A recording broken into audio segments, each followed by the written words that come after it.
कहानी की शुरुआत होती है भविष्य की दुनिया से, जहां हमारी धरती पर खाने पीने और बाकी चीजों की इतनी कमी हो गई थी कि इंसानों के भूखे मरने की नौबत आ गई थी। इसी बीच वैज्ञानिकों ने एक बड़ी खोज की। धरती से बहुत दूर एक ग्रह था जिसका नाम था पेंडोरा। इस ग्रह पर बहुत सारी ऐसी चीजें थीं जो बहुत कीमती थीं और इंसानों के काम आ सकती थी, जिनसे उनकी बड़ी बड़ी परेशानियां खत्म हो सकती थी। लेकिन क्या ये इतना आसान था? बिल्कुल नहीं। लेकिन पेंडोरा ग्रह पर पहले से ही नावी नाम की एक शक्तिशाली जाति रहती थी जो साधारण इंसान नहीं थे। ये लगभग 3 मीटर लंबे, बहुत मजबूत और इंसानों से कई गुना ज्यादा ताकतवर थे। और सबसे बड़ी बात, उन्हें इंसानों से गहरी नफरत थी। और यहीं से शुरू होने वाला था एक ऐसा खेल जिसने सबकी जिंदगियां पलट दी। अब इन नावी लोगों के बारे में अंदर की बात जानने के लिए इंसानों ने एक अवतार प्रोजेक्ट नाम का जुगाड़ लगाया। इसमें इंसानी डीएनए और नावी डीएनए को मिलाकर एक नया शरीर बनाया गया जिसे अवतार नाम दिया गया। लेकिन जब ये काम पूरे जोरों पर चल रहा था तभी एक बड़ा पंगा हो गया। इस प्रोजेक्ट के मैन साइंटिस्ट की अचानक मौत हो गई। अब दिक्कत ये थी कि उसके डीएनए से बने अवतार को सिर्फ उसी के डीएनए वाला कोई बंदा कंट्रोल कर सकता था। ऐसे में एंट्री होती है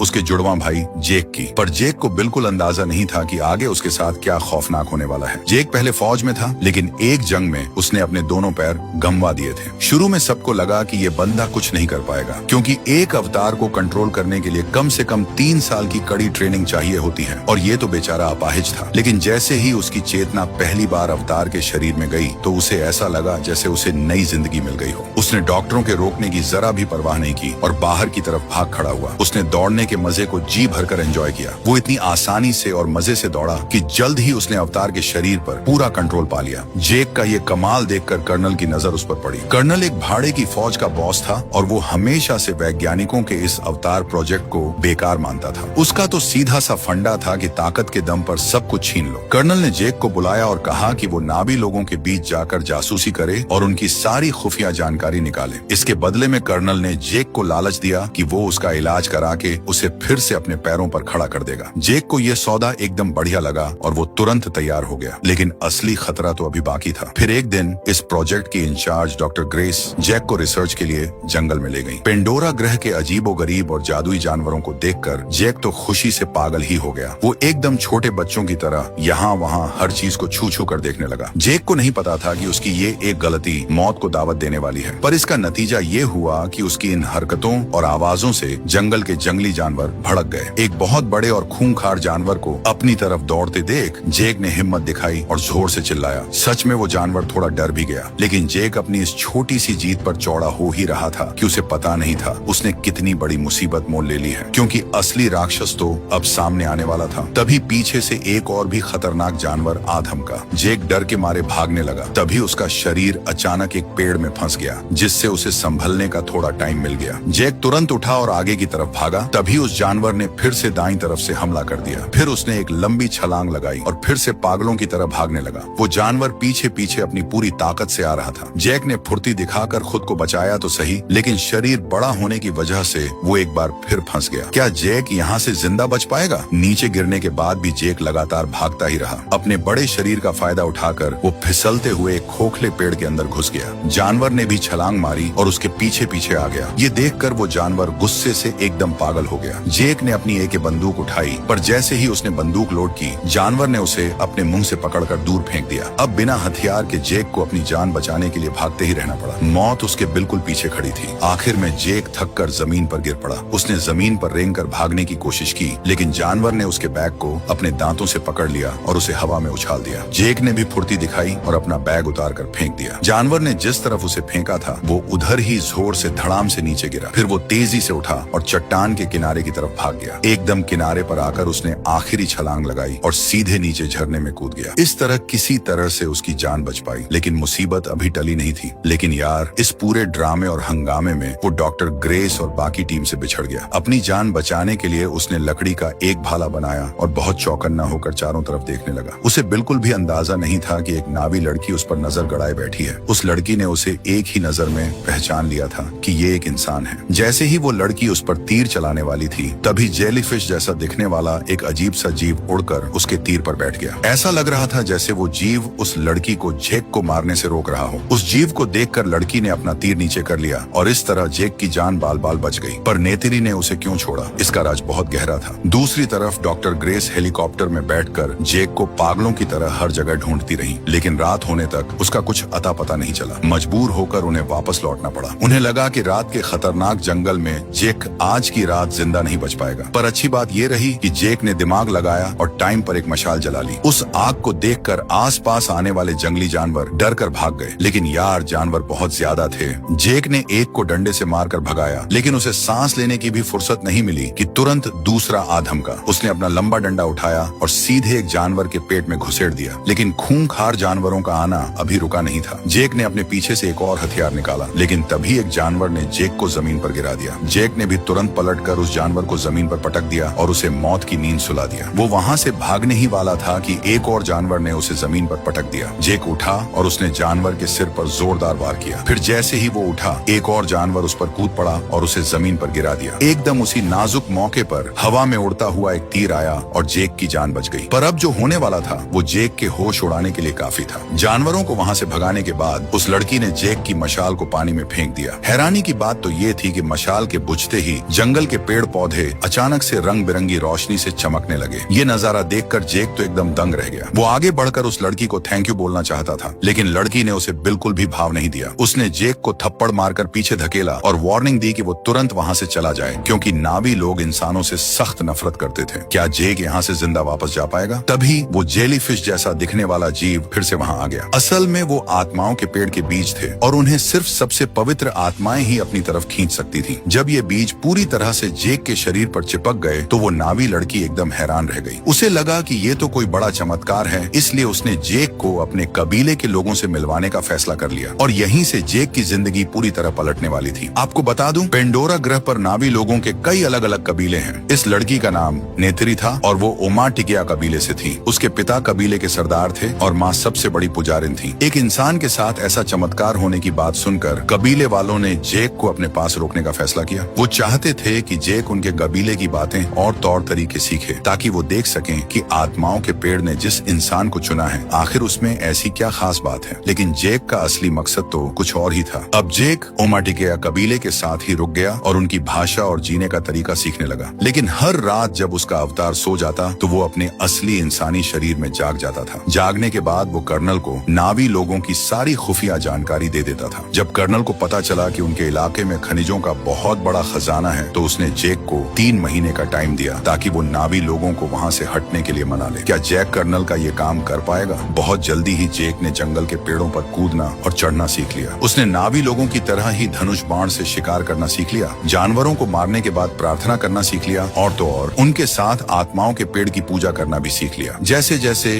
जेक अवतार के शरीर में ज्यादा समय बिताने लगा, उसका दिल नावी लोगों की तरफ झुकने लगा। वो अब ये सोचने लगा था कि काश इंसान और नावी लोग शांति से एक साथ रह सकें। लेकिन जेक को नहीं पता था कि इंसान ऐसा कभी नहीं होने देंगे। डॉक्टर ग्रेस ने जेक के दिल की बात समझ ली और उसे एक पुराना राज बताया। असल में पहले नावी और इंसानों के बीच सब कुछ ठीक था। डॉक्टर ग्रेस ने तो जंगल में एक स्कूल भी खोला था जहां वो नावी लोगों को इंसानी भाषा सिखाती थी। पर फिर ऐसा क्या हुआ कि ये दोनों एक दूसरे के जानी दुश्मन बन गए। लेकिन बड़े दुख की बात है कि बाद में खनिजों को निकालने के लालच में सैनिकों ने स्कूल में घुसपैठ कर दी, बच्चों को बेरहमी से मार डाला और नेत्री के सामने ही उसकी बहन की भी जान ले ली। बस यही वजह है कि नावी लोग इंसानों से इतनी नफरत करते हैं। तब जाकर जेक को समझ में आया कि इंसानों और नावी लोगों का ये झगड़ा कभी खत्म नहीं हो सकता। लेकिन असली तबाही तो अभी शुरू होनी बाकी थी। फिर एक दिन नेत्री ने जेक से कहा कि वो उसे ड्रैगन को अपने काबू में करना सिखाएगी। हर नावी को ये करना ही पड़ता है। वो जेक को एक ऊंची चट्टान पर ले गई जहाँ बहुत सारे विशाल ड्रैगन रहते थे। जेक, तुम्हारे पास सिर्फ एक ही मौका होगा। क्या जेक इस जानलेवा टेस्ट में पास हो पाएगा? जेक का ड्रैगन को काबू करने का पहला एक्सपीरियंस बहुत ही खतरनाक था। वो चट्टान से नीचे गिरते गिरते बचा, लेकिन उसने हार नहीं मानी और पूरी हिम्मत के साथ ड्रैगन की पीठ पर कूद गया। काफी खींचतान और जद्दोजहद के बाद उसने सही मौका देखा और अपने नर्वस फाइबर को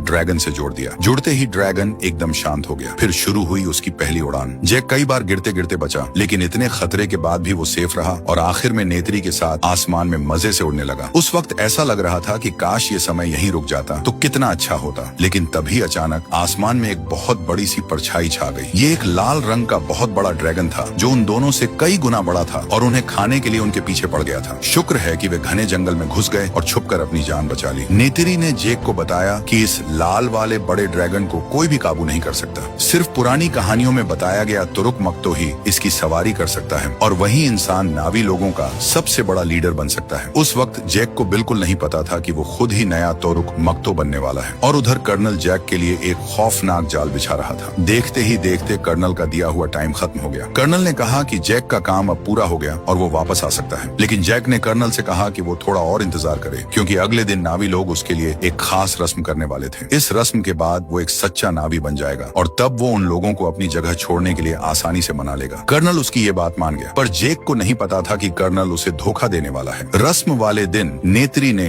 जैक के शरीर पर नावी लोगों का खास टैटू बनाया। जैक बीच में खड़ा था और सारे नावी लोग उसके लिए प्रार्थना कर रहे थे और उसे आशीर्वाद दे रहे थे। लेकिन अगले ही दिन इंसानों के बड़े बड़े बुलडोजर जंगल में घुस आए और सब कुछ तहस नहस करने लगे। हालांकि जैक ने फुर्ती दिखाते हुए बुलडोजर का कैमरा तोड़ दिया, लेकिन वो इंसानों के इस हमले को रोक नहीं पाया और अब पेंडोरा पर तबाही का खौफनाक मंजर शुरू होने वाला था। कर्नल ने कैमरे में आ रही रिकॉर्डिंग को देखकर सोचा कि जैक ने शायद बगावत कर दी है, इसलिए उसने बिना कुछ सोचे समझे मशीन को बंद कर दिया और जैक को जबरदस्ती नींद से जगा दिया। जैक ने कर्नल के बहुत हाथ पैर जोड़े कि उसे एक और मौका दे दे। उसने पक्का वादा किया कि वो नावी लोगों को वहां से हटने के लिए मना लेगा। कर्नल ने उसे सिर्फ 1 घंटे का टाइम दिया, लेकिन जब जैक ने वापस जाकर कबीले वालों को बताया कि वो एक जासूस है, तो नावी लोग गुस्से से एकदम पागल हो गए। नेत्री तो जैक को ऐसे देख रही थी जैसे उसे अपनी आंखों पर यकीन ही ना हो रहा हो। जैक का सच सामने आते ही सब कुछ खत्म हो गया। गुस्से में आकर नावी लोगों ने जैक और उसके दोस्तों को बंदी बना लिया और इंसानों पर पलटवार करने की तैयारी करने लगे। ठीक उसी समय इंसानों के लड़ाकू जहाज फिर से आ गए और उन्होंने उनके विशाल पेड़ पर बम गिराने शुरू कर दिए। नावी लोगों ने अपने धनुष बाण से जवाबी हमला किया, लेकिन इंसानों की इतनी बड़ी और खतरनाक मशीनों के सामने उनकी एक ना चली। ये तो चींटी और हाथी की लड़ाई जैसा था। मजबूर होकर उन्हें वहां से निराश होकर भागना पड़ा। तभी महायाजक जैक के पास आई। क्या महायाजक जैक को माफ कर देंगी? उन्होंने जैक पर भरोसा करने का फैसला किया, लेकिन इस हालत में जैक भी बेचारा क्या ही कर लेता। वो सब बस अपनी आंखों के सामने अपने घर को तबाह होते हुए देखने के अलावा कुछ नहीं कर सकते थे। इस खौफनाक हमले में नेत्री के पिता भी मारे गए, लेकिन इस दर्दनाक रात का अंत अभी नहीं हुआ था। जब जैक और डॉक्टर ग्रेस बेस पर वापस लौटे तो कर्नल ने उन्हें इंसानों का गद्दार मानकर जेल में डाल दिया, लेकिन बेस में मौजूद उनके कुछ अच्छे दोस्तों ने उन्हें वहां से भागने में मदद की। पर किस्मत खराब थी। रास्ते में कर्नल ने उन्हें देख लिया और उसकी अंधाधुंध फायरिंग में डॉक्टर ग्रेस को गोली लग गई। उनकी हालत बहुत सीरियस हो गई। डॉक्टर की जान बचाने के लिए जैक ने नावी लोगों का भरोसा फिर से जीतने की ठानी। उसने सोचा कि वो उस लाल वाले विशाल ड्रैगन के राजा को अपने काबू में करेगा, क्योंकि वो अच्छे से जानता था कि ये विशाल ड्रैगन ही जंगल का असली राजा है और कोई भी जानवर उससे पंगा लेने की हिम्मत नहीं कर सकता। इसलिए जैक ने अपनी जान पर खेलकर ऊपर से उस विशाल ड्रैगन पर छलांग लगाने का फैसला किया। क्या जैक उस खूंखार ड्रैगन के जबड़े से जिंदा लौट पाएगा? उधर दूसरी तरफ ओमाटिकया कबीले के लोग किसी मसीहा के आने की दुआ मांग रहे थे। तभी वो विशाल ड्रैगन जैक को अपनी पीठ पर बिठाकर आसमान से नीचे उतरा। जैक ने सच में ड्रैगनों के राजा को अपने काबू में कर लिया था और अब वो महान तोरुक मक्तो बन गया था। ये देखकर जैक ने कबीले का भरोसा फिर से जीत लिया और नेत्री ने भी उसे माफ कर दिया। अब जैक पूरे कबीले की आखिरी उम्मीद बन चुका था, पर अब जैक को एक बहुत बड़ी कुर्बानी देनी थी। उसने सबसे पहले पुजारिन से हाथ जोड़कर डॉक्टर ग्रेस की जान बचाने की मिन्नत की। सबने मिलकर डॉक्टर और उनके अवतार वाले शरीर को आत्माओं के पेड़ के पास रख दिया। पूरा कबीला बैठकर प्रार्थना करने लगा ताकि डॉक्टर की आत्मा उनके अवतार वाले शरीर में ट्रांसफर हो जाए। लेकिन यार, डॉक्टर बहुत बुरी तरह घायल थी। मरने से ठीक पहले उन्होंने जैक का हाथ पकड़ा और कहा कि उन्होंने नावी लोगों की